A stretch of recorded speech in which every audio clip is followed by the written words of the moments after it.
right, everybody, welcome to another episode of the Business Blueprints, and this week we're gonna talk weed.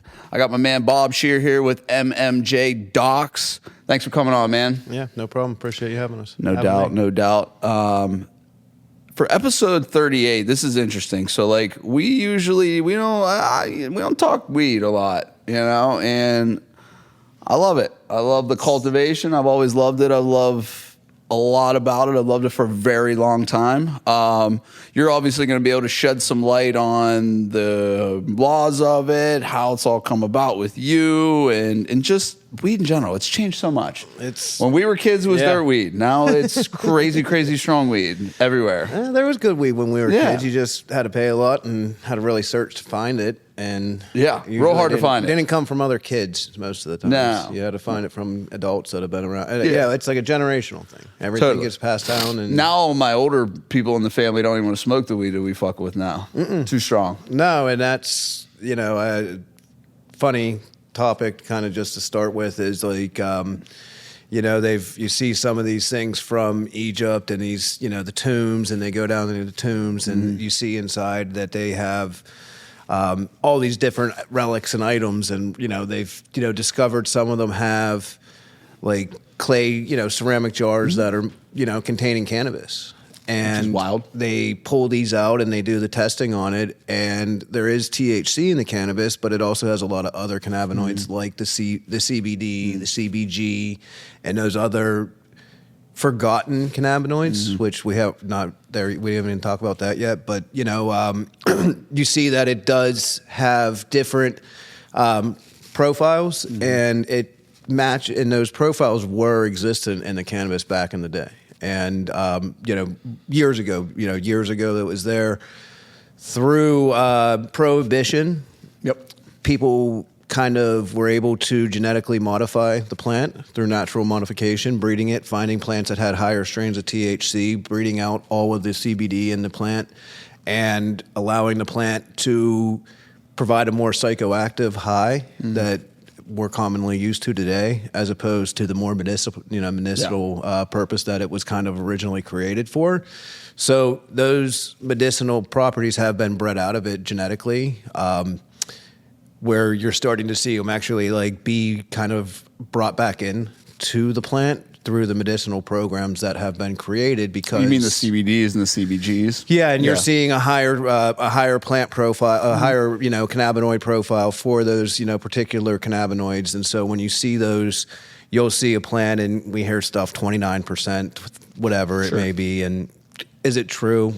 I don't know. I don't believe it. One of the problems with like cannabis in general is the testing. There's a lot of scientific things that come into like methods and standards when it comes to testing, types of testing, which we can talk about because that kind of has a play with all the smoke shop topics and all the stuff that's kind of going on that was passed into the government shutdown bill that maybe not on your radar, but in my industry, I also do device sales, and I have a website that we do some devices and ancillary products to smoke shop. So, but we're finding that cannabis had the higher medicinal profile with the other cannabinoids, and we're seeing that brought back into it. So even back in the 70s and 80s, the THC content was lower. It still had more CBD in it, and when your parents say that, yes, it was right. The way it was growing with the seeds, whenever you're growing a plant outdoors versus indoors, and they do get seeds in it, a lot of the energy goes to producing the seeds instead of actually producing higher, cannabinoid content, THC or whatever it may be. So you didn't see the plants, having the same profiles as they did today, because now we're doing them indoors, feminized, no males around, and they're not getting pollinated. They're not having that seed production. So they're getting the maximum performance out of that, genetic or out of that plant. So I've seen some beautiful farms outdoor. Me too. Yeah. I've seen some, do you still, can you tell a difference now between some very well grown outdoor as opposed to some just regular light depots or indoors? Yeah.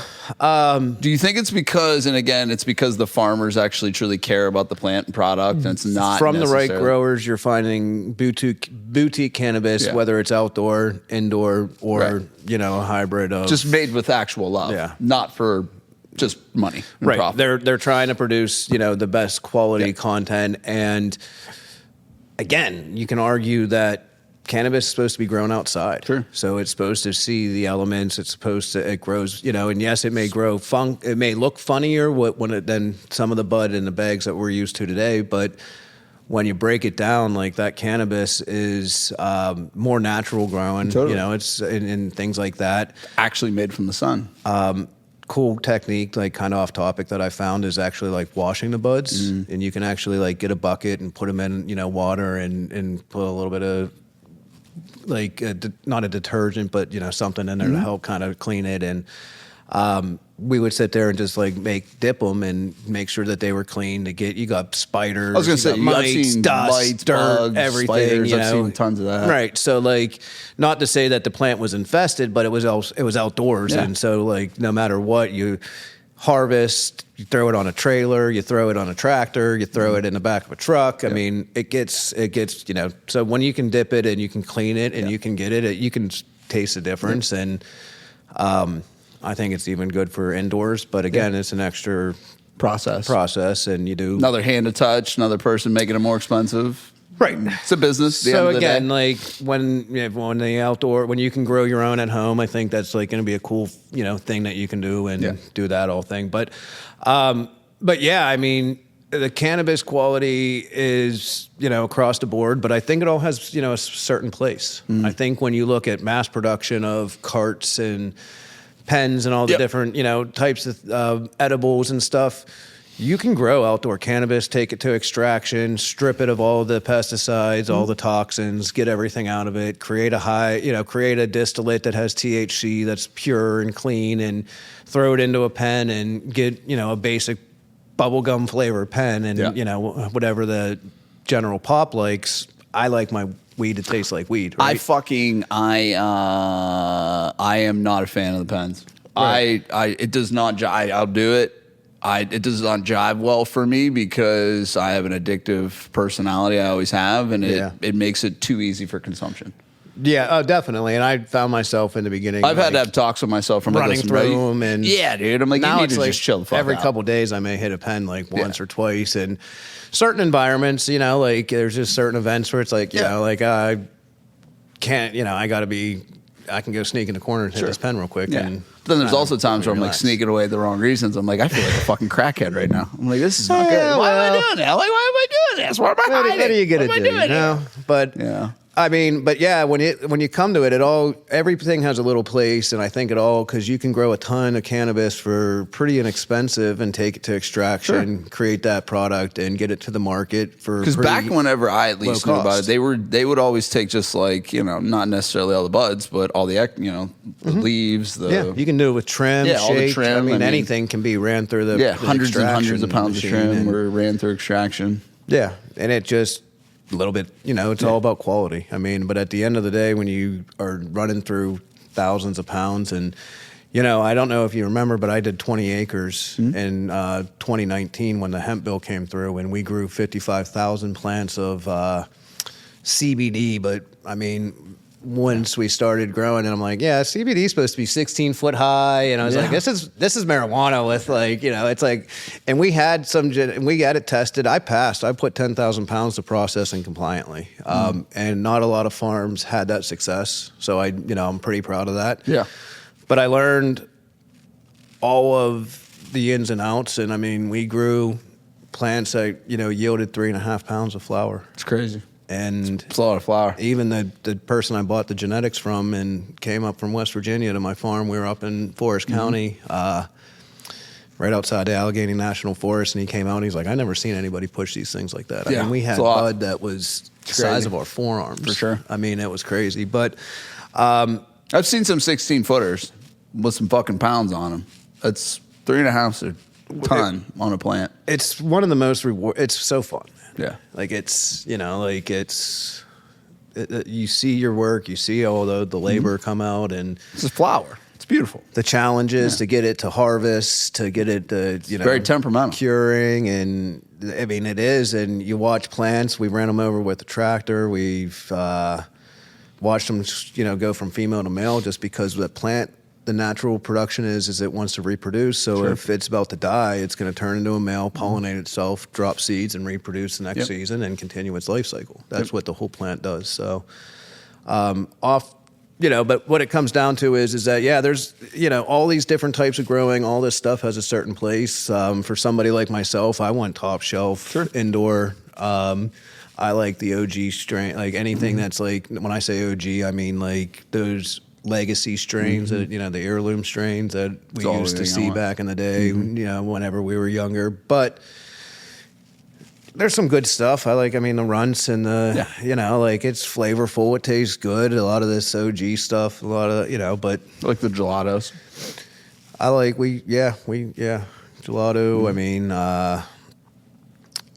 But some of that old school Durban poison. It's the best. That's the best. And I know it's like you don't like your sativas, but like the flavor profiles were so good. Like they were just so good. And we were brought up on sours, all the other shit, Like I've talked to you for a long time. My preference is purple. I've always loved the purples. Me too. I love the taste. I love the, it suits me. And I think that's the interesting part. And listen, I tell people all the time, like, weed's not for everybody. They're like, it's funny, one of our team members, like, dabbled. He's a, recovering addict, and like, so am I. And I was completely sober for almost 10 years. And then when I got back into like this stuff after my legal problems, I was like, oh, man. I was like, weed wasn't always my favorite, but I was like, alcohol's out. So, let's see what's going on here. But, I had to find what was right for me. And, that purple always just was like, okay, I'm good. I'm great here. I always said I like to be able to feel my medicine. Yeah. And I like to, and that was something that, you're right. The blueberries, the purples. Love it. Those were always anything berry, pretty much. So I felt like was always kind of like. And most of the fruits are like the sativas too, which is Yeah. So and that's what a time and a place for everything. But like you said, if there's a thing that if I could smoke, I'm gonna smoke in something that has a high terp profile that's leaning into a heavy sedation. Just because I like to, like you said, I like to be able to feel it. I like to be able to taste that. Totally. Tasted and I, like we talked about before we came on, like I get up in my head too much, man. The wrong stuff will just get me into a bad place, and I'm on this fucking gerbil wheel. I can't get off of it, and I'm like, all right, this isn't what I wanted. This is not what I wanted. I'd sign up for this. I don't have that. That's what I liked a lot of the dabs. No, it's too much for me. We talked about resin, that. I was like, no. Yeah, the live resin. I like that. Yeah. I have a lot of chronic pain. I suffer from a lot of chronic pain, and there's times I wake up in the morning and my whole body just doesn't want to move, and take one of those and it wakes you up, it gets you going. I'm like, all right, let's shower, and then I'm off to the races. Yeah. I'm ready to go. I'm laying back down. But I know a lot of other people that are in the same boat that they can't, it's just a lot for them. It's too much, too fast. And so it does take experience, but with the right, like I said, the right people. And I'm starting to do a little bit of research on like figuring out how to not test, but see if we can monitor your cannabinoid system internally and how much cannabis you may actually need, and kind of see if I can figure out some type of like research that we can do to say, hey, like there's some ways that you can't really say like, hey, this is where I'm at right now, but there's ways that you can look at certain other markers and kind of get an indication and see what you can do to help get your body to be able to understand what that therapeutic window is, and what, because there's overindulgence. 100%. And that's kind of what a lot of the older folks are like, oh, I did that when I was a kid and it doesn't work well. And it's like 100%, because when you were young, your body, your body was here, and you needed this to survive, and your body was producing this to survive. Now, as you get older, your endocannabinoid system is depleting. You need this to survive still, but now you're down here. Yeah. If you're not eating, taking care of yourself, exercising, those are going to naturally increase your cannabinoids internally, right? But so you may need supplemental, just like you need help with all the other. It's creatine or anything else. Same shit. Peptides. It's all supplements. My favorite. I mean, I love. I'm a huge believer in the peptides. You know, I know we're not here to talk about that. But it's all again, another just thing that we're not really familiar with, and it's the science is becoming more relevant, and we're being able to see what is really happening in our bodies. And it's like, oh, take this, and it's like, no, why don't I just do this and get it to naturally reproduce? Totally. Like let's look at natural. Let's look at how we can naturally supplement or increase.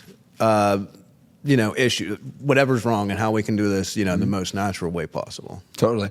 So what exactly is MMJ Docs? So I know I've gone through it a couple times, to the people out there that, again, we're in a not recreational state, we're in a medical state. Right. So how does MMJ Docs help through the medical process?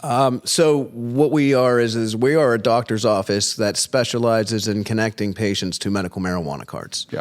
So our doctors are all certified, they're licensed medical doctors. They have practices where they're practicing on a daily basis in their spaces. Some of them are semi-retired or retired. They're doing it for additional income. Sure. And so what they can do is patients, anybody who's interested in getting a card, already has a card, come to the website, mmj-docs.com. They can fill out, basically schedule an appointment. They do what they need to do with there's an intake form that gets completed, and they get on the schedule, they talk to the doctor, they get access to it's very quick. To the dispensaries. Yeah.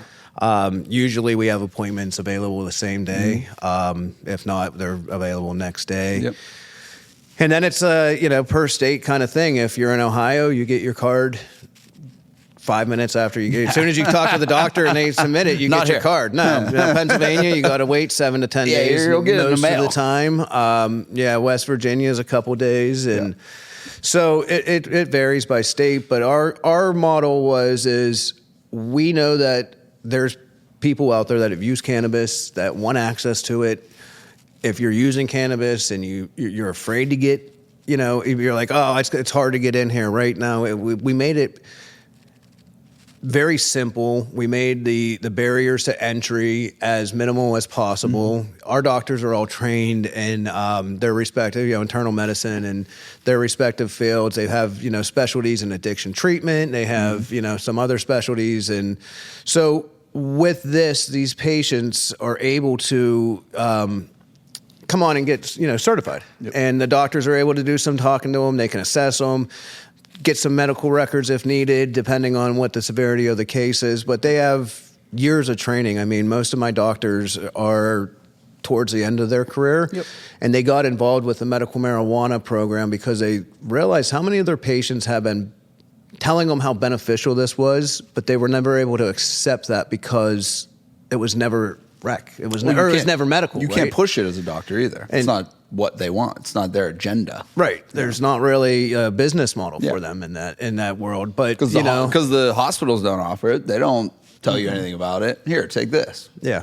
And so the physicians, they understand it, but they understand that anybody that's coming to you to ask you to use marijuana, like, we know plenty of people that don't use cannabis, right? Totally. And you ask them, hey, you want to hit this? No, I'm good. I don't smoke, right? Yep. If you're looking for this, it's helping you in a way. And so we're going to ask questions. We're going to do a little bit of investigating why you're asking, what's going on, ask you about some medical conditions, and it's simple, right? I mean, it's not simple, but it's a no-brainer. It streamlines something that can be overwhelming by thought. Right. So I think I've gone through it with you, 3 times now, and this is establishing my card and renewing it twice. Right. So, and I let it lapse the one time. I had to call you on some quick stuff, but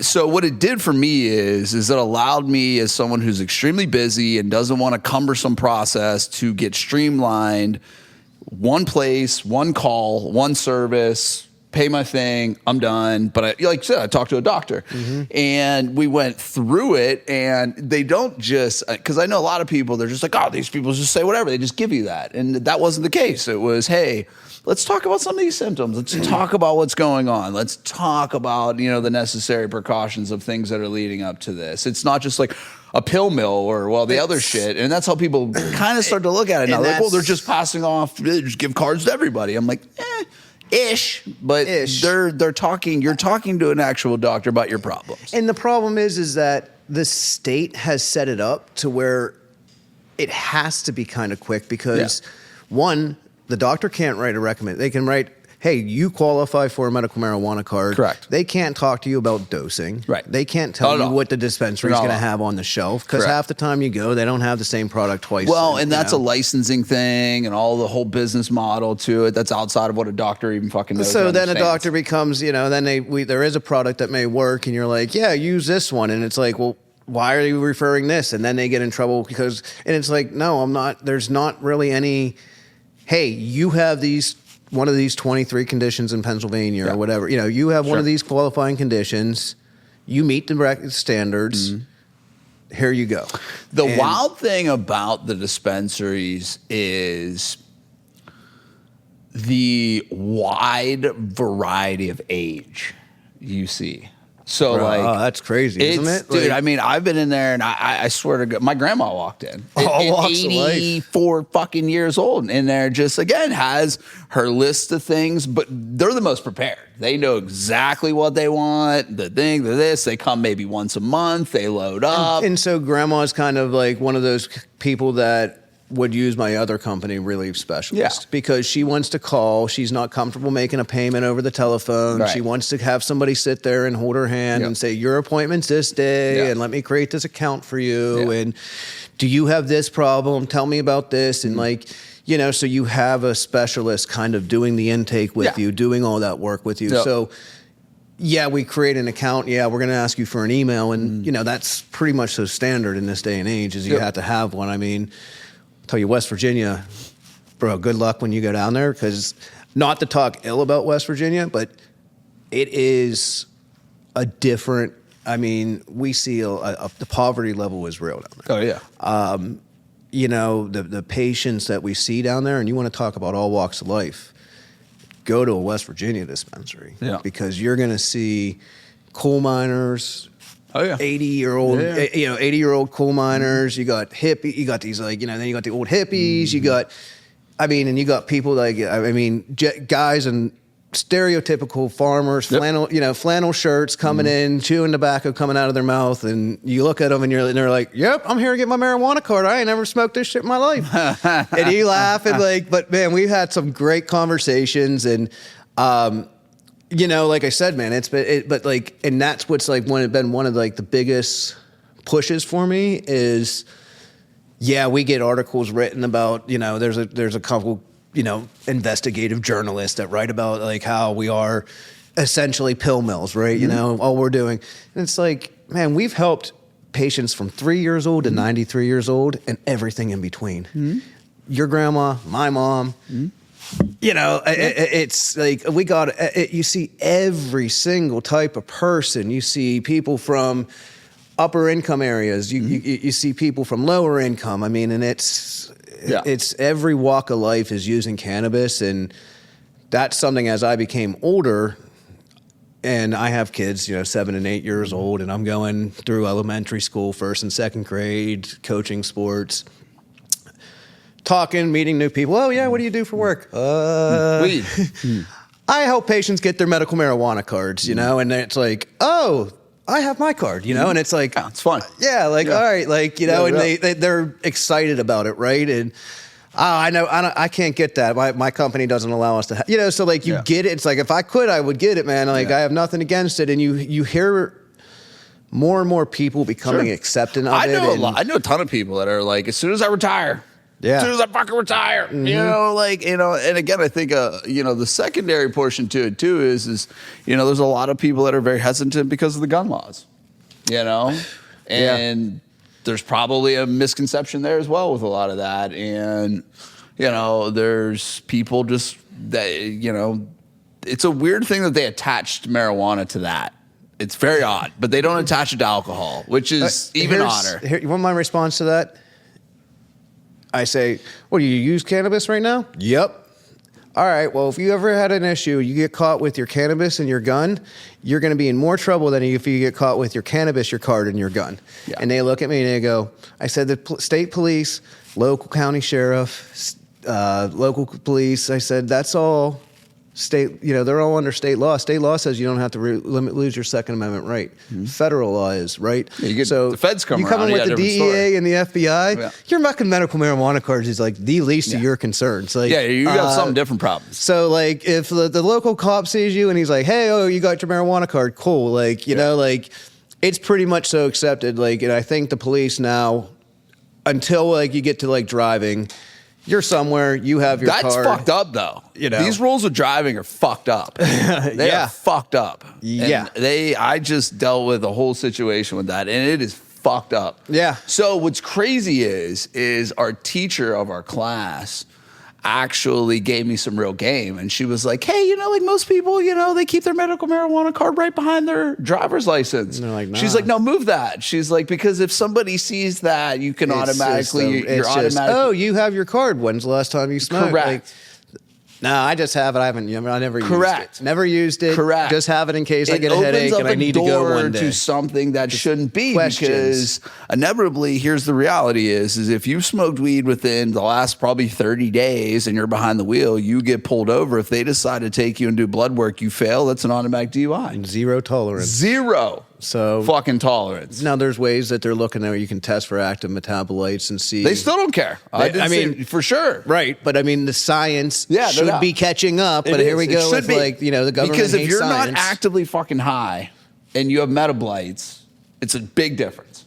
Big difference. I get it. And that's why it's tough. It's a game, and you got to be kind of CYA. And, very. The smarter you are, I tell everybody like, hey man, like go to with the smoke shops, go grab a bag of hemp flower or go whatever the fuck you want to call it out there. You got, like regardless, most patients don't know that they're not allowed to put a flame to their cannabis. Totally. So they're not allowed to smoke a joint. You're not allowed to smoke a bomb, a pipe. So that's why like the dabs, like, hey, I'm compliant. Like, what the fuck? You know what I mean? Like, yeah, like, and it's crazy because they want you to get that high. Like, you can legally get that high, but like, you can't take a hit off a bowl and just like chill out. Like, you got to either go like 99% fucking like live rosin or a distillate pen, or there's no. Yeah. And that's again fucking lack of science, lack of like bad legislation. It's bad legislation, and it's just ignorance to cannabis in general, and that's what is fucking everything up. Like, like the ignorance, like to this, like the hemp bill, right? Like, all right, here guys, like, so what just happened is the government was shut down. The smoke shops said, a couple of the senators said, hey, we don't want these smoke shops selling this flower. We don't want this going on. So they essentially asked the government to ban THCA flower, and they put a law in there, and I don't know exactly the verbiage, but I believe it's like any package is not allowed to contain more than 0.4 milligrams of THC, or Delta 9 THC, and it's going to put 300,000 people out of job, first off. Mm-hmm. But then you got all these people that were consuming it, whether they found it before they had a medical card or not. Now it's like, what do you do? So back like, to the streets. So for us, we're like, all right, but I think this could have been avoided, and I don't really like to tell this publicly because I think, we don't know who's watching it, but like, really what it comes down to is that when you test for cannabis, right, you can do a test where you just take a piece of bud, put it in some solution, and spin it around, and it fucking does its science, and it's called chromatography, right, and it just spikes. Or you can do a flamed ionized test, and you take take that product, you put it in there, it tests it before, and then it fucking puts heat to it, it burns it, and then it tests it after, and then it finds an average. Most universities, when they test for like state police and things like that, they're using flamed ionized detection. For testing marijuana. For testing the actual marijuana. product. Like actual product, right? Yeah. But most of these labs that are testing for dispensaries and testing for these products are all using chromatography because the barrier of entry Much lower. 25,000 for, and that's like, that's like, kind of expensive, but like, whereas like to get the flame ionized, it's like 150K plus, right? And For one like, strand. And well, no, that's just for the machine. Oh, like yeah. to do Okay. like, and like, again, this is 6-7 years ago. So I don't know if my numbers are as accurate, but essentially like most of these places aren't using this means of testing except for the university. So like if I bought something in a smoke shop and it came legal and you send it to the other place to test it, it's going to have two different. So like the legislation could have been saying, hey, anything that goes through this means of testing can't have X, right? And you just, but they don't go that far. And like the DEA, like they're like, no, we don't care how you test it as long as it tests. And it's like, all right, so you could run a test and say you're supposed to put a tablespoon of this solution in there in a column that can only hold 2 tablespoons. Well, if you put 2 tablespoons in there, does that change that test? Yeah. And if you use a column that's maybe for 4 and you put 3 in, then so they're going to figure out how to get around it. They're going to do it unless they come up with the means of standards of testing. And that's like kind of where like the whole like industry goes. But it's all just evolving, man. Like everything, like every day, it's like something's changing, something is new created. Yeah. Because it's so fucking big now. Everything. So big. It's just, and that's what like big when pharma Colorado wants in. opened up the recreational, that just was changed the world. Well, yeah.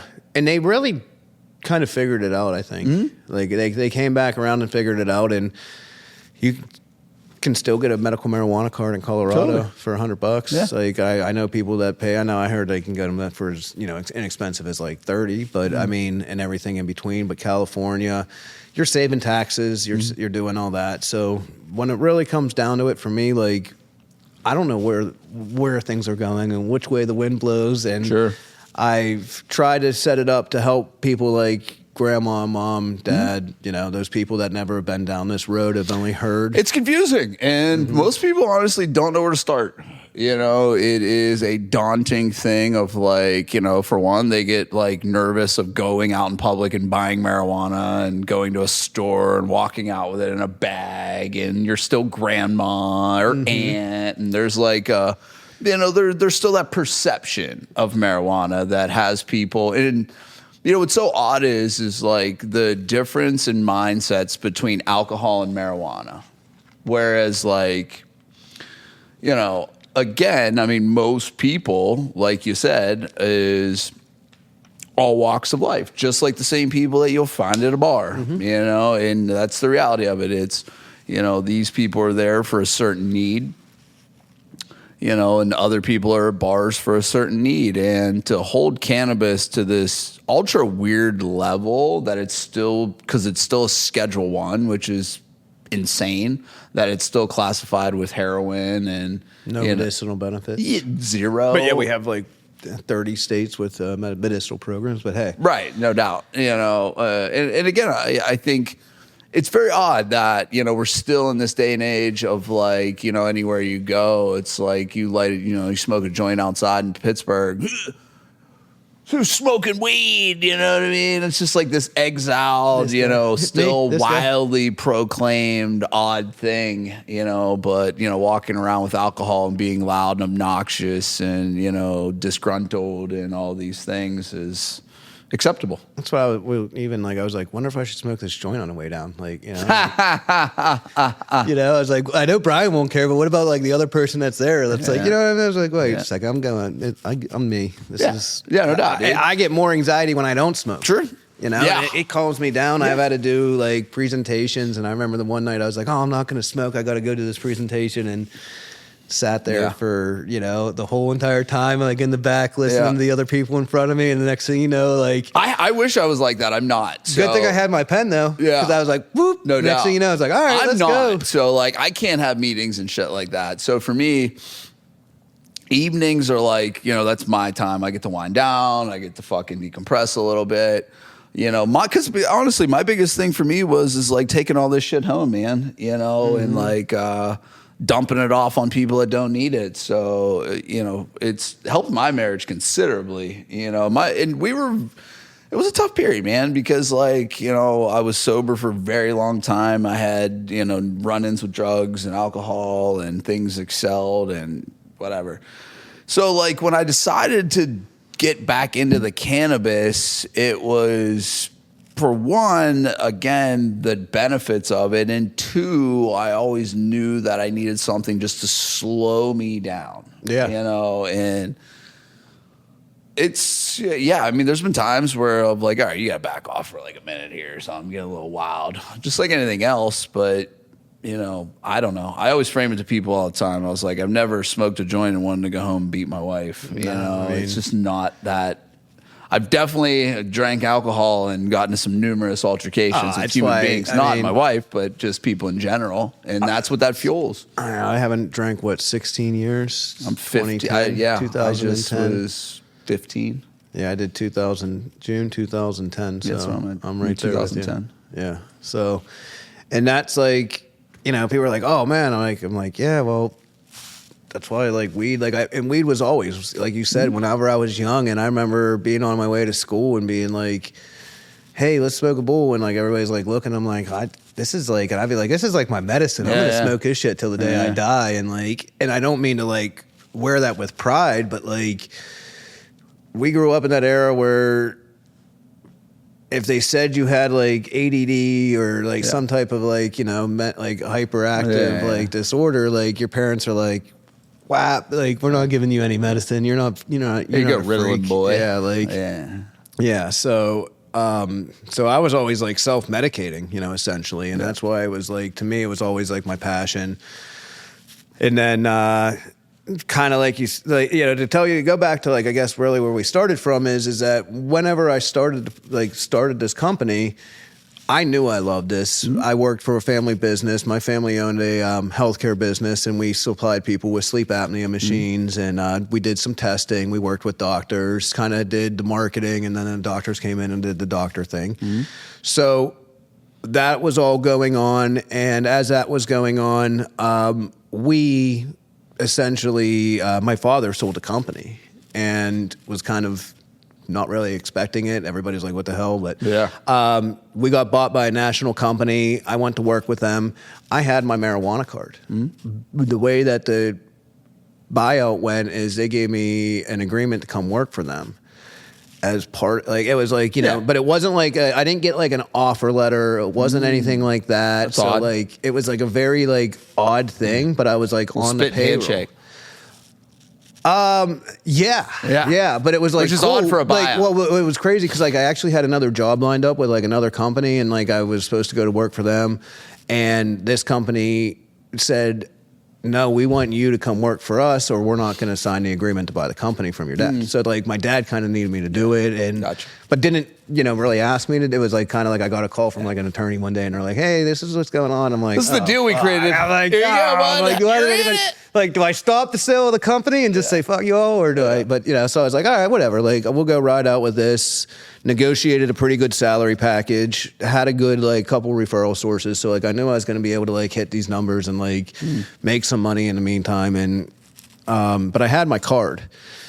Like a month and a half into the frickin' like the job, I'm already going through. I had like issues with like the managers and shit because like I'm not like a corporate world kind of guy, and me either. Yeah. So long story short is like I get called one day and they're like, hey, you need to go down to like LabCorp and do this drug test. We don't have one on file for you. It's part of like HR, you know? And melt this cup here. I was like, all right, cool. Like on my way. And, you know, like when I was younger, you know, I was like a little bit more of a rebel, I think. And I was like, oh, I'm fucking smoking my pen on the way in and laughing, like, you know, like, cause you're like, oh, got my car. I got my car. Nobody can stop me. Like, go in and do the test.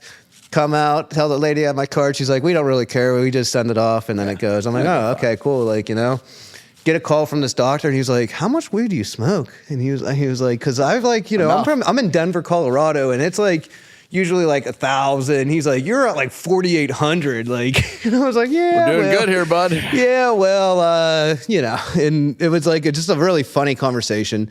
Well, my results get sent to the HR gives me a termination letter. Sure. I'm like, cool. I don't have to work for these guys anymore. Yeah. Like, I was like, kind of like, all right, cool. And so I called my man. Like, it was weird. This company had like 6 locations in Pittsburgh. I worked out of one, but I reported all 6. And like everybody else worked out of one and reported to one. Like it was like one other dude had like, he reported to like 2 and like, or worked out of 2, but reported to 1 or whatever. I was like in all like 6 or 8 of these like locations, Ohio, West Virginia, and Pennsylvania, because like we had business in all these areas and they liked me as a sales rep. So like they wanted to continue on. And I was like, look, I can come in and provide you the same service. Essentially, we're giving a CPAP machine to a patient, and it wasn't as good of a company as what my dad, created. When they're bought out there. Yeah, you know what I mean? And it was like that kind of deal. But long story is they sent me a termination letter. I call my boss. The boss goes through, and I got hired by the vice president of the company. They have 1,500 locations, right? This is the vice president, number 2 in the company. I have this guy's number. I call him. I'm like, hey, I was like, yeah, just to let you know, like, they just gave me a termination letter, and this is really going to affect, like, kind of like your whole buyout, like, because like I have a medical marijuana card. You guys didn't tell me that I had to submit a drug test or anything as part of my employment.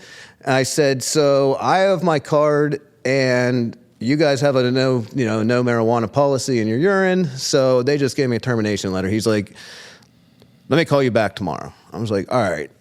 Next day, they changed the policy for the whole country, and they said if you're in a medical state and have a medical card, you can work for the company unless you're driving a vehicle. Then you're not allowed to have it's like a they adapted like DOT kind of rules and whatever. But so like that was like my first experience with my medical marijuana card.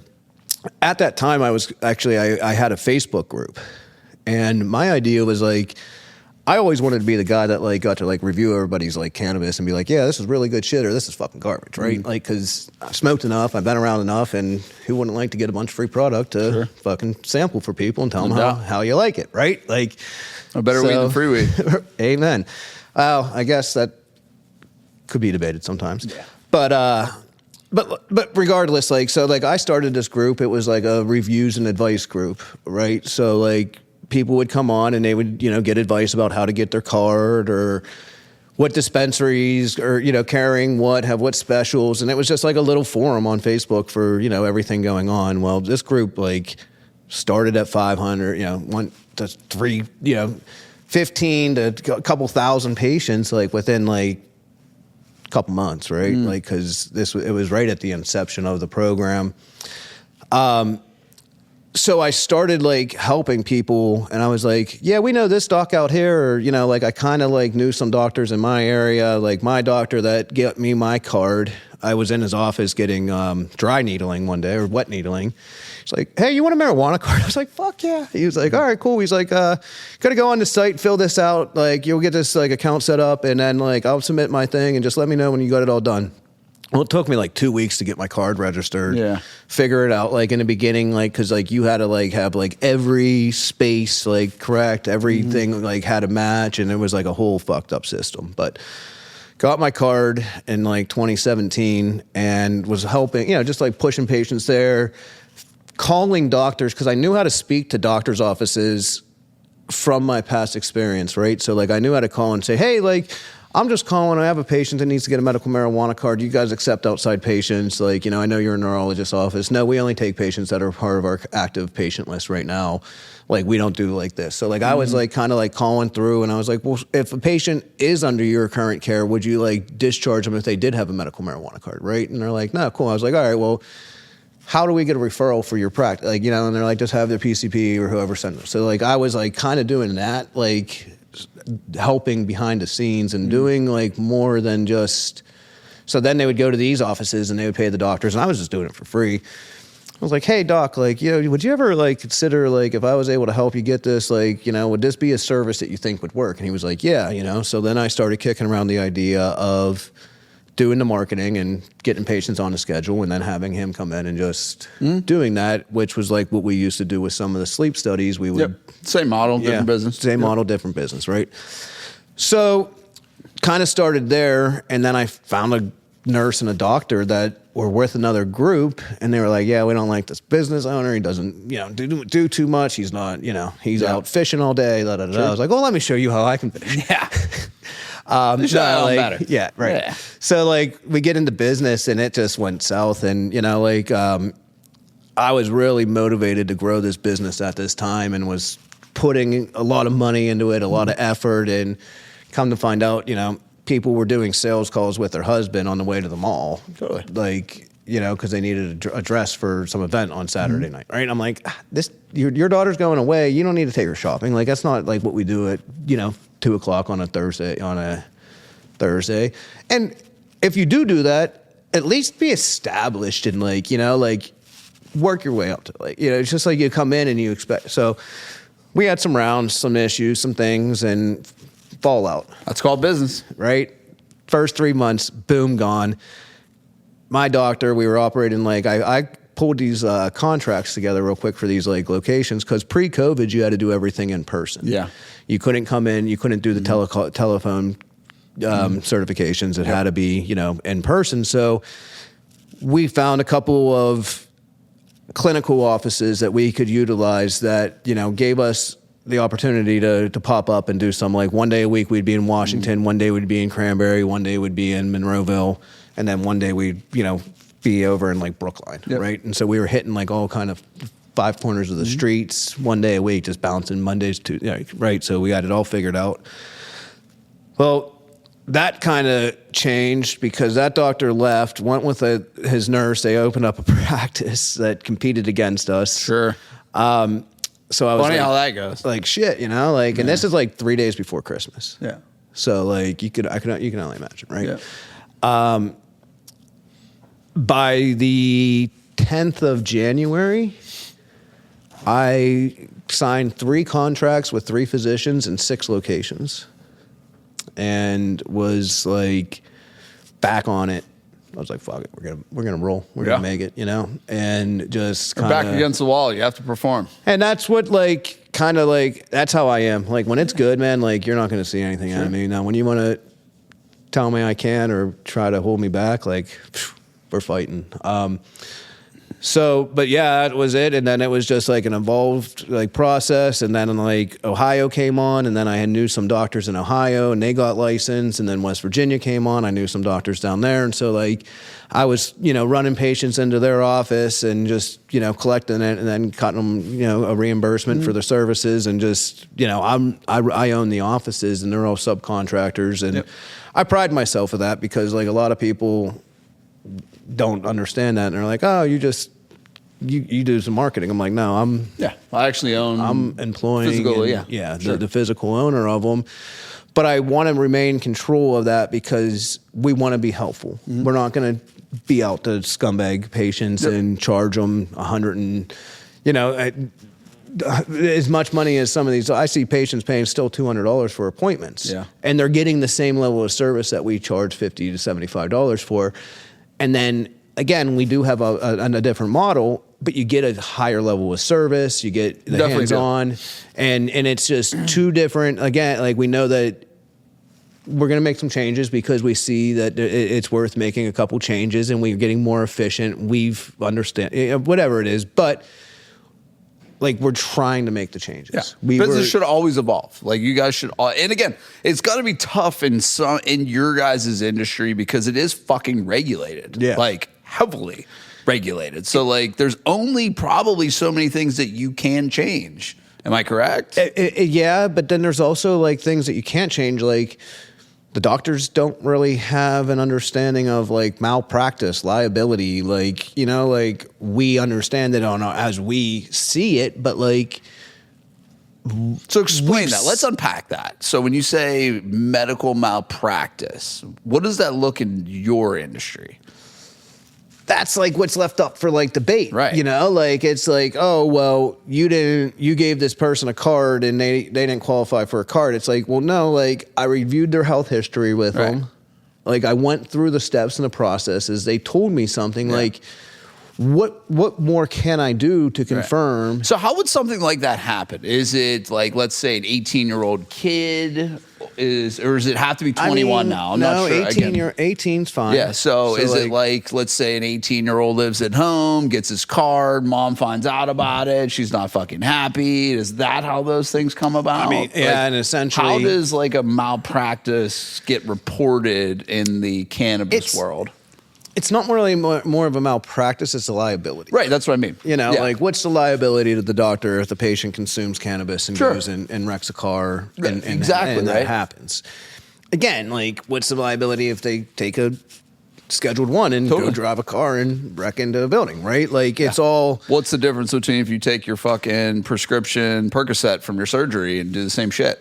So like, you know, like, but there's always that what if, and you're like, well... You really didn't prescribe because liability is the fucking game of business. You didn't tell them to go take a 500 milligram edible. You just told them to use cannabis. Totally. So like, it's like, do you really even need a malpractice in this? Because you're not. Yeah. You're confirming a condition that you know, like that meets the dosage.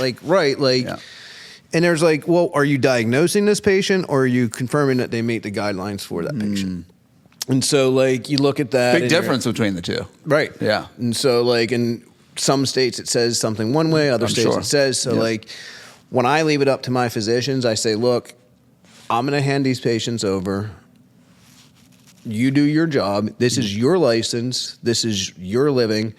I want you to do what's in your best interest. Yeah. And no doctor is going to risk. Sure.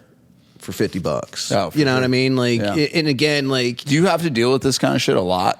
We just get a lot of questions, and like a lot of people just want to be like, they think they want to, like, they're like, oh, this is what you're doing. It's like, bro, like, this person's been using cannabis. They've been arrested 6 times for possession of cannabis since they were fucking 18 years old. They're 46 years old. I'm pretty confident that this person is like not like it's not my fault that they're like a cannabis consumer. Yeah. We're just kind of helping keep them legal and so keep you them would compliant. say, I mean, heavily based upon the consumer of somebody who's going to get their marijuana license has already been in contact with marijuana in their life. Yes. Or are you seeing a new uptick of people that just feel now comfortable trying cannabis because now you can get a license? It's heading towards somewhat of legalization here. Because again, when people there's people that view things that are illegal as like something. No, we don't fuck with that. It is so all illegal. Yeah. No, I will say that, and this is like kind of like a half-assed answer, but. It really it depends on when another physician refers a patient to our practice, they're usually not familiar with cannabis. Yeah. Kind of maybe they're not familiar with cannabis in most cases, but then we have some physicians that do narcotic screening, and if you have THC in the system, you're not able to get a refill on that narcotic until you get a marijuana card. And then once you get your narcotics, say like you're taking 10 milligrams, you're not able to have a marijuana card and then be like, hey, I need to increase my dosage. Like the reason to get marijuana is to decrease your dependency on prescriptions. Right. So if anything, you're going to be like, you're going to use less of the narcotic and use more of the cannabis. That's supposed to be the game. Right. Unless you're abusing it. And don't get me wrong, it happens. Totally. But everybody manipulates everything things somehow. And you can do things and you can take them in tandem and still have maximum therapeutic benefit. Mm-hmm. And that's kind of like the way the way it should be is just like, hey, can we decrease all of your medicine? No, but we can get rid of like 80% of it. Sure. Like that's pretty cool. Like, yeah, totally. Why not do like a more natural remedy? Yeah. Like shit that's not destroying your body and yada yada. And yada, so as much when it comes down, like I said, like a lot of people, we get a lot of referrals from friends. Yeah. Right. No doubt. So like, hey, like these guys made it simple, like you said, they made it simple and easy barrier to get in here, and it's like, you know, like I'm sick of going to the dispensary before you go get your own fucking card, right? Yeah. But if we get but we do get referrals where these patients are coming and doctors are saying, hey, I don't have my card. I work for this company, like for this health system that doesn't allow us to get our cards. But like, if you want to go like this company over here, and I'm not going to like, hold it against you if you have a card. Yeah.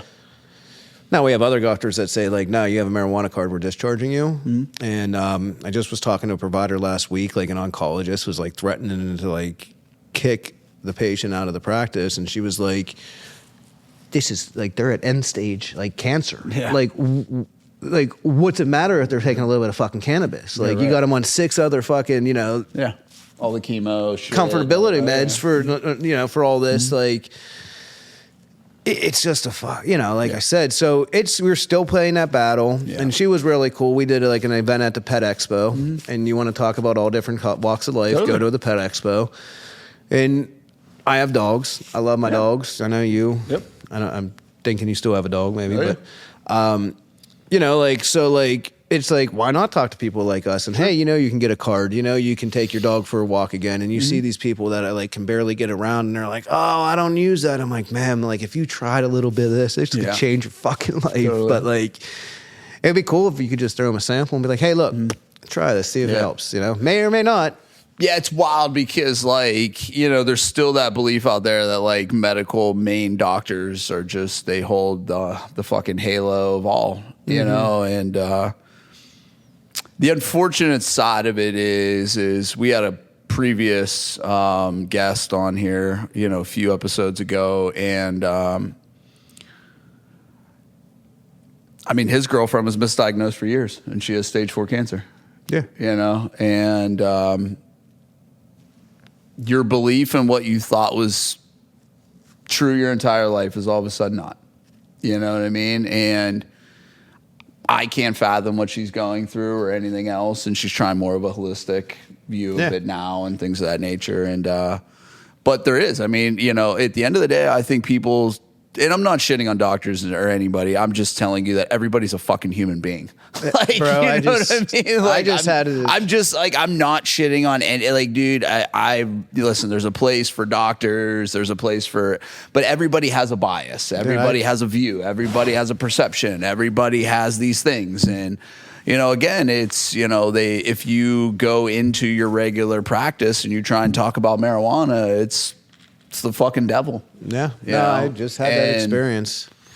And again, it's just, I think as the world changes and as things are coming about and, and it's every day that everything's something new. Well, this is bad for you now. It was fucking good for you for 50 years. This is bad for you now. And it's very hard. It's confusing. Like, it's confusing for people to, like, because we don't know what to fucking believe anymore. And we get into these things and doctors are telling us this and, the older generation believes this because they were raised on this. Yeah, red meat. Now it's like, I don't know if I should eat steak or not eat steak, but... Well, again, even like for me, I was basically doing fucking 75 days of all meat. Like, my cholesterol is high as fuck, dude. It's high as shit. My triglycerides are high as shit. But they still are?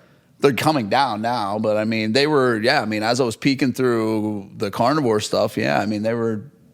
Yeah. But again, though, but I was probably born with that of high blood pressure because it runs in my family, and then there's doctors that say, hey, if you're born with that and you kind of run, like, it's not a problem. But then you ask this guy, it is a fucking problem. And dude, medical's a confusing fucking world, man. Healthcare is very conflicting. Yeah. Because again, we're all fucking people that all live different lives, that all view things fucking differently. And I'm not saying that we should not believe doctors. I'm just saying there's a wide variety of opinions.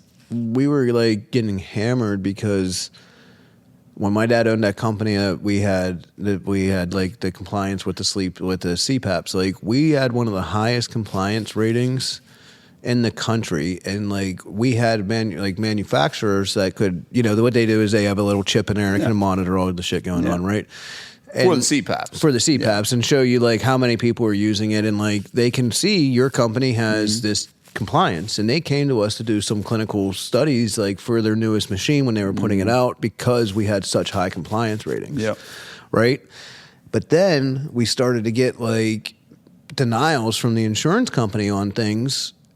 And it was well, you're just billing the bill. And it's like, do you think this high compliance comes from fucking wanting, just because these other companies aren't doing it? And yes, our billing was higher because we were sending in the filters out, the hoses out, the mask out. Get more hands touching product. We had automatic shipping agreements, and we were able to drop ship whenever it was due for routine, rather than relying on the patient to remember to pick the phone up and you know what their responsibility is through the insurance. And so then they were like, no, this is all fraudulent. It's like, no. So like, you know, you get audited, you go through the audit and you fight and you're like, all right, well then the next day after the audit gets finalized, you get a memo from the company and it's like, now you're not allowed to auto ship things. It's like, well, why don't you want people to fucking feel unhealthy? Like our compliance showed you get a better, our results showed you get a better compliance rating by doing it this way. Yes, it cost you more money, but the patient's better. They're like, no, we don't want to spend more money. Fucked up we our don't, profitability. Right, right. Like that's like how fucked up this fucking medicine is. Do you think marijuana is inevitably going to be ruined by big business? Meaning, is it going to go away from its, let's just say, hippie roots and peaceful roots and healing roots? Because again, like you can only hide behind that shit for so long whenever the people actually in charge of it now are just giant fucking corporations. I don't know. I mean, just asking your opinion. I mean, I think that it's going to go towards big pharma. Yeah. I think I have a way to do. Meaning big pharma will get involved in cannabis. Or they're going to go against ironically, big pharma. Ironically, one night I sat next to a gentleman at a Penguin game, and I think I might have even been there with you. I randomly went to a Penguin game and sat in these random seats, and the guy that was sitting next to me. And I think we went whenever you guys had, because you had ticket, whenever you had to. I think it was like, and we sat next to this guy. They were from South Africa, and they were here because there's a company over in like Blanc, up in like RIDC Park up in Fox Chapel, that produces some of the biggest extraction machines in the world. And they were looking because they wanted to produce this like extraction equipment because like they have their pharmaceutical industries through their government down there, and it's all set up. So like they were up here doing and purchasing equipment for cannabis extraction because they were already doing that down in South Africa, and they had the grants and the licenses. And so it was like really weird, but these people were from the South African government. They happened to just come. There's like, oh, we never been to a hockey game. We're going to show up, and just happened to sit next to us. And I was like, oh, well, if you need any help, you know, give us a call. And I had some connections. I had them talk with one of my physicians, and they were trying to do some like research and shit, but that was the one who ended up dipping on me first. I don't know whatever happened with those guys, but take your information and roll. Yeah, you know. But yeah, Brian, it's like they're in it. Sure, they know it's a business. There's it's a business worth billions. There's a product out there that's 50% THC, 50% CBD that costs like $42,000, and like you can make the same thing for like 42 cents. Yeah, but I don't know. I mean, I'm not. I get it. Maybe there's some kind of. I mean, but I know what we can produce in a lab that has scientists and chemists and high, very, very intelligent people that set up an extraction lab to do all the extraction, the distillation, analyzation, run chromatography. I mean, that takes real chemists. Sure. That takes real. Yeah. You're doing supercritical, high pressure, 3,000, 30, whatever it is, PSI. Because I mean, at the end of the day, the fucking product sells itself. Yeah. It's got to sell itself. Yeah. It's weed behind a counter that you can fucking buy on an iPad. You know what I mean? Like, it's wild. Dude, I'm going to be honest. It fucked me up my first times in there. It fucked me up because, like, I remember when I believe it was, what was the one down 51? Ethos? Ethos, Was that the first one that kind of came around this area a little bit? Nah, not really. They were the first one out that way for y'all. Because I never went to the other ones, like North Hills or any like. Yeah, so like South Hills, that was like the pioneer, I thought, of like the first one you could go, like by our place. Nah, like one of the one that's not in the city of Pittsburgh, one that's not like South Hills bound. Like I always thought that was kind of like the strip. Yeah, but I would never go down there for any of that. I would never drive to the city for it. Period. Like the one down in Washington, PA, was one of the first.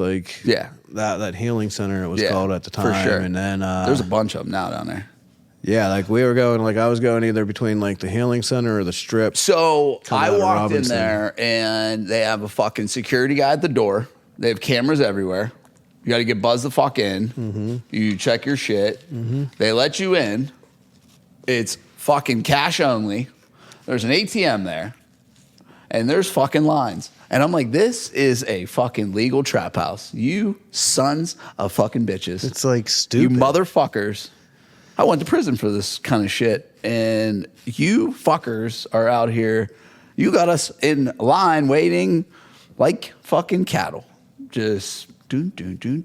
Have a nice fucking day. It's wild. And just, yeah. It's wild. It really is, dude. And like, because again, when we were younger, And complaining they don't have enough. Isn't that like what's even more fucked up? Is like they're like, oh, we're not making any money. No. No more You competition. yeah, sure. Like, Yeah, right. It's like really, like, dude, you really, guys like, are fucking crushing it. really. I would have Just- paid taxes if you would have fucking asked me. For sure. I would have gave you 35% a year. No fucking doubt. I mean, dude, I would have gave all the tax money away. You know? Just It's crazy. It's a wild thing, man. It is wild. And I really hope that it changes, that we get at least provisions to where we can grow our own, extract our own. Yeah. Through, safe extraction methods, not having to get a can of butane and go out back. Some crackhead shit, no doubt. Push it through a tube. Yeah, I've seen some wild shit. Yeah, I mean, done I know before in you've some been- backyard sheds. And, the shatter. Yeah. I remember seeing, the first time I ever seen shatter was compliments. And I remember them commenting, but I remember sitting there and Oh yeah, You have to crack taking it glass. and just putting it on top of a bowl, not even knowing what to do with it. And you're like, now you got to use this little thing. You gotta put it on We're a gonna pack this pin. on a bowl. We're gonna put it in the middle of a joint. Like we're gonna smoke this shit like it's fucking going out of style. No And doubt. it took a minute, but that science, that technology. I mean, because we wasn't had there, fucking right? crumble and shatter and wax and all that in like 13, 14. Nobody had a clue. We were so early on it. so early. So early. I mean, Nobody had a even find the devices to use Correct, locally for sure. was like hard. Totally. And like it wasn't a Nobody had a simple. clue about it. I remember rolling through West Virginia and I was like, I don't remember if like I had like a pen, like, and it was like one of the ones where you had to like take the top off and like stick the That's thing what it in was. there and like heat it up, and it was like just nasty. And Nasty it was shit. a messy process, but It was man, like, disgusting. It just was tough. yeah. Yeah. Unless you froze it and did all the other shit. Even That then. ain't happening. And I mean, now it's like, That's so laid out for you, nice in these little caviar jars. Here, let me get my little spoon. let me out. just like put this little like the stainless steel tool fucking right there crazy. and dab it Dude, on it's there. So crazy. And It's so crazy because I've been involved in the cannabis business for so long now, and what about that delivery cannabis service? that ended up going real south. Very. I'm talking about bad partners. Great fucking idea, though. Great fucking idea. Great fucking idea. Great fucking I lost idea, my bro. ass. Oh, But yeah, talk sure. about bad partners. Yeah, I probably lost 100 G's on that. Yeah, terrible fucking partners. Like, and I had so much other shit going on that like I didn't really give a fuck, but like I should have gave a fuck because I ruined a great opportunity. Totally great Oh, opportunity. yeah. Yep. Done that. Been there, done that. Yeah. So where do you see the marijuana industry as far as Pennsylvania, right? Because there's always the talk, like, will we ever go recreational? Will we not go recreational? Will we stay medical? Will we, Yeah, I think- what is the, because like, again, everybody's starting to make the shifts a little bit, and it's weird is like, you would think for somewhere like Florida, they'd be full go and they're not. Yeah. Like, they're just not. I don't know, man. Like you said, like Every state's do you think it's drastically like, do different. you think it's because of the smell? Like, do you think that's like really like? Do you think most people are just like we don't like? I don't know what the fuck's holding the world back For sure. Like because I'm like you said, you got alcohol, Yeah. It's weird as and it's like, it's the most horrible. Alcohol is the worst shit on the planet. and that's like yeah, man. It's just like why are we allowing this, but we're not allowing that? Correct. Right? Like, and so like, and the only thing I can come to is like smell. people don't want to fucking smell it. Totally. It's that is a big pusher of it is the smell. Totally. Like that's what I said. Like anytime you walk really? anywhere down Like, the street, or like let's say you leave a concert and you like smell weed, everyone's like, "Who's smoking fucking weed?" Yeah, it's odd. It's odd. All right, but I was just out in Portland, dude, and no one gives a fuck. It's time. I mean, no one gives a fuck. Well, I've always thought about it too. It's like, what was, and we didn't live at this time, but what was it like right after Prohibition? And how many people looked and were like, you're an alcohol drinker. Yeah. You know what I mean? Like, that was definitely. Oh, I see somebody was hitting the sauce tonight. Like, yeah. It was definitely a label. Now you walk, you're like, that fucker's drunk. Like, right? Like, sure. It's like, does that just come with time and acceptance? Like generational? Like again, I think if alcohol had a fucking scent that filled the air, it would be a problem too. I really do. I think we just we learned to accept that you're gonna people are gonna get drunk. Yeah, people are gonna do stupid ass fucking shit. Do shit. Well, what about cigarettes? Like, how are people bitching? Smell terrible. People are bitching. It's like, oh, it stinks like weed, and it's like older people. It's like, did you bitch about fucking cigarettes all your life? But that was the the reason why cigarettes got banned from a lot of places. It wasn't necessarily health reasons, dude. It was fucking people couldn't take it on planes anymore. People couldn't take it in bar. People didn't want to secondhand smoke. Yeah, but even still, people would go. You leave a bar, dude. I'd smell like a lit cigarette for 2 days. Yeah, back when we were, in the clubs and whatever. And again, I guess that's a second, a product of secondhand smoke. If you could consume cigarettes in a vape, is anybody bitching about? What's crazy is if you hit your vape in the middle of the fucking club, nobody gives a fuck. You start smoking a cigarette, everybody's like, "Vape fucking stink." For sure, right? No doubt, at a baseball game, so, right? do you think we'll ever be able to adapt the coffee shop style of Amsterdam? Where you can go to a place and fucking sit down, smoke a fucking joint, hang out in a fucking. I mean, if listen anything, to a we little have fucking to accept music, social clubs, right? Like you can go to the VFW, you can go to wherever, and again, I don't drink, so it doesn't But again, you can go somewhere and you can engage with people that have a similar mind, and you can get around certain rules and regulations by having this, membership, right? Yeah. Why can't you do it with cannabis? That's what I'm saying. Right? Do you think we'll adopt any sort of social stature like that, like in Amsterdam? Because they've been doing it in Amsterdam for fucking ever. I mean, again, I think that. I mean, you talk about the start of the Cannabis Cup and all these fucking things. I mean, they had to have it there for the longest time because it was the only place that even tolerated marijuana to that level. Yeah. I think that to answer your question, from what I understand is the state's trying to propose a new cannabis board, and they always do. And they want to regulate hemp, and they want THCA hemp products, and then they want to regulate the marijuana. I think the spinoffs take it from the Department of Health. Slow this down. I think the Delta 9s and the Delta 8s and these fucking stupid shit you can buy. I think this is what slows down. Because people see it as just people always go and fucking manipulate everything. Right. So I think some of these spin-offs and some of these stores is what kind of slows down regardless the growth of what the effects are.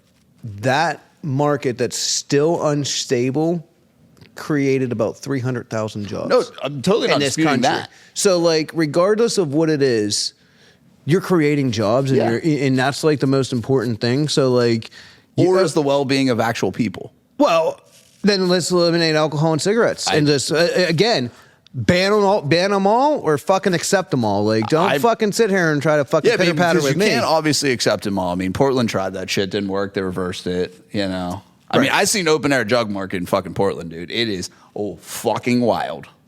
Listen, I'm going to set the record straight. Not a fucking rioter in the world is in Portland. I didn't see fucking one, but I definitely seen some motherfuckers shooting dope and smoking fucking meth in goddamn broad daylight. It's not. At 2:30 in the fucking afternoon. Go down to fucking behind a county jail on the fucking path. I'm talking about motherfuckers on 3 streets that are just lying, dude. And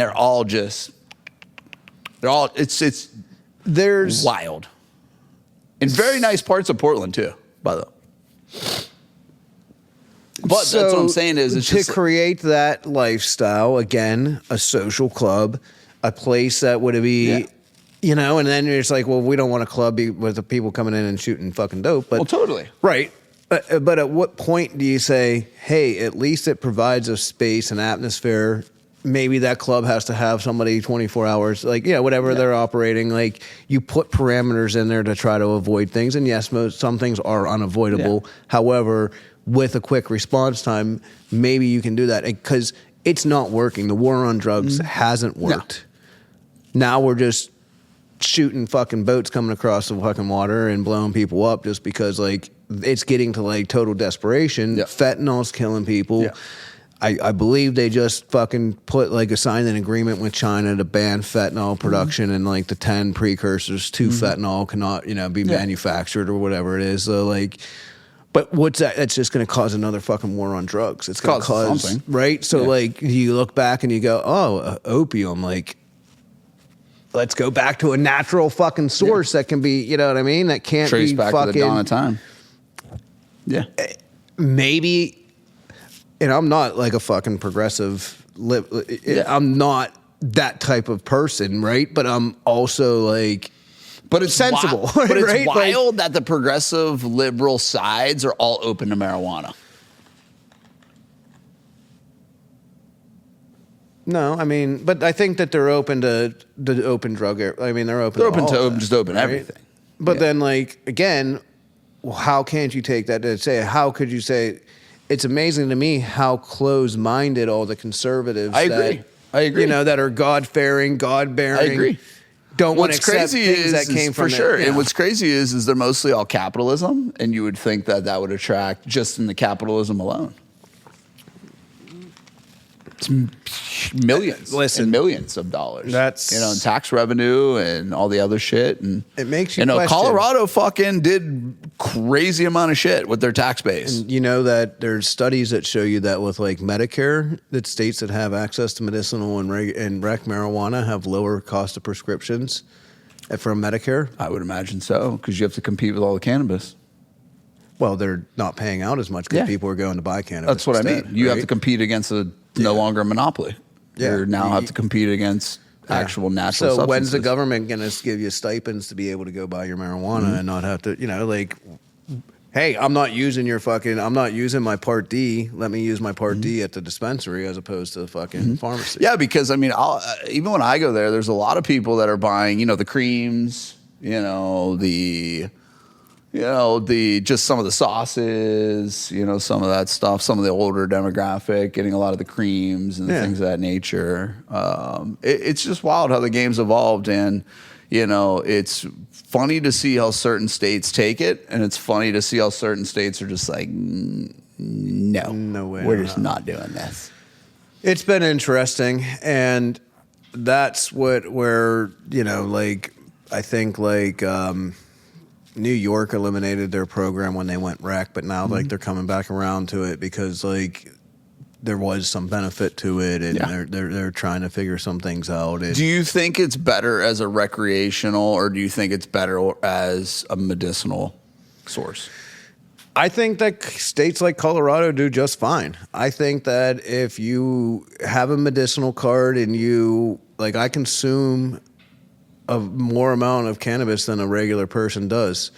So when you're consuming a lot of cannabis, you're going to want to find as much benefit, much cost savings as possible. So by having a card, not having to pay the taxes, not being able to get higher quantities of something so you don't have to buy 10 of these, these 10 milligram bags that, you can go buy 1,000 milligram bag in one swoop as opposed to having to buy 10 of them and stuff like that. And again, then you get the home grow rights in these states, you get the access to plants and stuff like that. So I'm seeing things go, I'm seeing everybody to have a benefit, but then I'm also seeing that, hey, if you want to go buy a joint and you just want to smoke a joint, go buy it. And if you have to pay tax, you pay tax and let the government get a little piece of it. That's the only thing I'm waiting for. Fucking PA. I'm like, just get some pre-rolls for the love of God. I guess. I mean, just learn to roll them yourself. Yeah, I do. But I'm just like, I just like whenever, I like getting a nice, well done, dusted up, nice caviar. I like getting a nice caviar every now and again. See, I don't. I like buy fresh, take it from a bud, grind it, put it in, get it as fresh as possible. Yeah, And no doubt. I can totally. So what like would you say your biggest challenge has been in this business since you started? You've been in it a while, dude. You've been pioneering this for a long time. You've been obviously, very passionate about it. Yeah. What has been your, I know you said you had some last challenging couple months and yeah, stuff like my that. biggest challenge is probably not understanding what the longevity is of it, and kind of thinking that how long is this going to live? So when I started this, I thought we would be wrecked in 2 years, Totally. right? And I think we all did. And so I didn't really take it serious. Yeah. Like, I mean, again, I believe in what I do, Yep. but I didn't think I was going to be running this company for 8 years and, and helping, thousands of patients get marijuana cards. Yep. Like, and that's what's like, I'm now realizing that I have a pretty legitimate and relevant business. Well, you could also create impact. And it is impactful. I think I missed a boat in a lot of things. Like, I should have been doing these kind of things, talking about the science behind it, talking in the way that we talked. I could help a lot more people get educated on it. Yeah, dude, I think because I could do a clarity lot more, is but big in any business. Like, and you're speaking to the public, and people, again, are just getting fucking info just bombarded, and they just don't know. But I got, a 7 and an 8-year-old. I want to be able to spend that time with them. get it. It's tough to do this. I'm with you. Do social media. I'm with you. Understanding SEO, web development. I'm with you. I mean, and then doing all your day-to-day office tasks, doing your accounting, No doubt. bookkeeping. I mean, making sure everything's good, getting insurance. Yep. It's just like, right now I'm like, man, I bite off more than I can chew. It's a real business now. It's like, all right, like, and that's kind of what, I think that's caused some of my problems is I maybe didn't realize what I had, and it's taken me a little bit of some eye-opening experiences, and there's more competition. I think people are getting a little bit better at this, and it's becoming, you're seeing this, the model pick up, and again, I just, my biggest problem is picking an avenue and just going down it, right? Mm-hmm. It's like, do you go to social media? Do you do podcasts? Do you put it all into SEO? Do you put it into affiliate marketing? They all have advantages in this industry, and they all... Yeah, if it were me, this is just me speaking from like a business standpoint, I love the affiliate marketing in your shit, just because like I don't have affiliate marketing in my stuff. I have no affiliate, like I can't do affiliate anything. Yeah. So like I like that. And you have an untapped, you could fucking sky's the limit on affiliate shit for marijuana. Social media and podcasts is for sure, no doubt. Because yours it's number based. So like it's just getting your word out there, speaking your education, talking to the people directly, and getting people to understand exactly what the fuck is going on with this. It is. Like, I'm just telling you from someone who talks to people. And again, I get a lot of people because they'll come up to me, they'll be like, oh, you were sober forever and this and that. And people they just are very uncertain about the rules, the regulations, the game, how this works, yada, yada, yada. And there's a lot more adults and moms and dad that are just like scared to speak out about it, even though like they like to smoke weed. They just are unsure about going out and saying, hey, like, where do I get a card? And that's what you talk to these, like, at the Pet Expo, and it's like you see these couples, and you're like, hey, you guys need a medical marijuana card? Are you interested in a marijuana card? And they're like, and you see the husband or the wife go, and it's like... in the parking lot. And you're like, yo, you need this card? And you're like, hey, you want to get your card? And they're like... They're like, no, I'm good, man. For sure. Like, I'm That's exactly what it is. Like, your wife just told you to go get exactly a goddamn card. Like, it's why wouldn't you go get legal access to it? Like, you really have that good of a connect? It's 5,000% what it is. Or I hear, oh, I just got back from Arizona. I just got back from Michigan. I'm like, okay, like... But that's like your reliance, like, you know what I mean? Like, I think it's just really education, man. There's still so many people that are just want to indulge in the product and want to do it safely. Mm-hmm. They're just unsure. Well, they don't want to be on the registry, you know? Well, I don't. Yeah, whatever. But every time you go into those cannabis states and you put your card in there, you go into a registry. They have knowledge that you were there. Sure. You give them your ID. They write down that information. You're on a registry. So I'm like, okay, totally. Yeah, man, if it were me, I would, get my voice out there and just educate people more on, the process of it. And, again, I don't think marijuana is for everybody. I'm not advocating it for everybody. I think it has, for people it works wonders. Yeah. It'll change your life in ways that you probably couldn't fathom. And those that do it already know the pros and cons of it as well. And Bryan, like I said, in like Pennsylvania, it's $75 if you never had a card. Yep. And you pay $50 to the state. Yep. Plus your cost of medicine, so maybe $50 for under $200. Yep. You can have access to something that could change your life. Yeah, and that you could never legally do. If you're 80 years Yep. old, you could never legally do this in your life, and now we're giving you this access for under $200. Yep. Like that's it's wild, and it's very seamless. That was it for me. Is I didn't want to put a ton of effort into it. I don't have the time to put effort into it. I don't have time to drive to all these fucking places and appointments and this and that. And so it was a great thing for me to be able to use your system, and allowed me to streamline my process. And it was very quick once it got through, and renewals are even easier. Mm-hmm.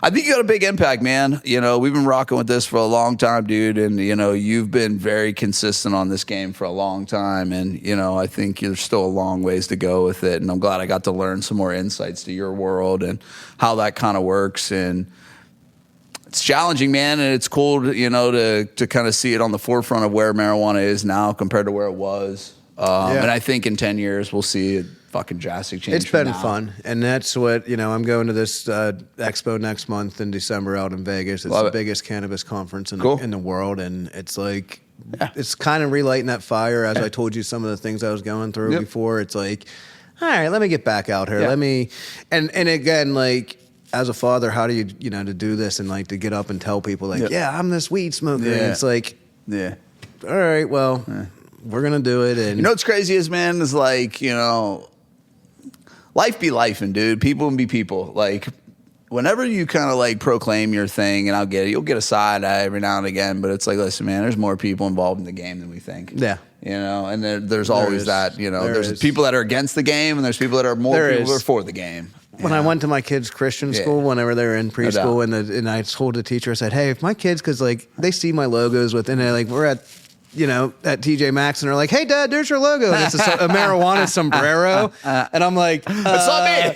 Like, we gotta tell the teachers like something's going on here. And so I'm like, hey, just to let you know, like I preference like the year. I'm in the medical marijuana industry. My kids are familiar with what marijuana is. If they ever, you hear that conversation or something like that, they do understand what it is based off of what my business is. Because I have to talk to the banks. I have to be like, my logo, I have a marijuana leaf as a logo.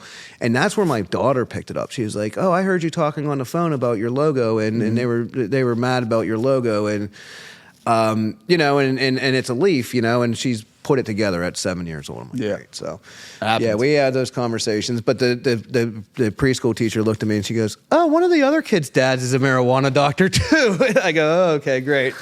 It's funny how that happens. It's good. It's definitely a funny. It's definitely an interesting, and like you said, but a lot of people have embraced it, and a lot of people have commended me for what we do, and I'm proud of what we do, and proud of being one of the first to do it for what we've done. Totally, man. So. I appreciate the help you've given me, man. You've helped me through all this process. Like I said, I'm a busy dude. This was a big convenience for me. So if anybody wants to find your stuff, where can they find you, and where do they go? So our website's simple, mmj-docs.com, mmjdocs.com. Go online. We're in the process of changing over our booking system and our payment system and some things like that. Hopefully next week it's all done. I don't know when this is getting posted, but they're gonna go through. They're gonna schedule an appointment. You create an account. Once you get that account created, you can go in every year to that account. Just reset up the appointment through there. It's going to be simple. It's going to have all your forms, your ID already living in there, and everything's going to like remain right there. And it's just, you go online, you set it up, the doctor calls you. The one thing about us is if our doctor doesn't help you get that card, we refund you in full. We're never going to take your money to tell you that you're not eligible for a marijuana card. It's not who I am. It's not my type of business. Other companies may offer that, but we 100%, if we refund in full if you don't get approved for your card. Cool. Well, anybody looking for their medical marijuana card, please, you can DM me or you can DM Bob. We'll have them tagged whenever we put this episode out. But I hope everybody got a little value out of it. We got to dig deeper into the world of marijuana. It is a business, ladies and gentlemen. It is a fucking giant business. that once was fully black market, and now we're over here playing the game the legal way, and it's wild how it's transformed. And you know, for those that love marijuana, it's a cool time to be alive in it and kind of have a little say and expression in it. So, yeah, great episode, man. Thanks for coming on. Absolutely, brother. Cool. Thanks for having me. Appreciate it. Always a pleasure to be with you. No doubt.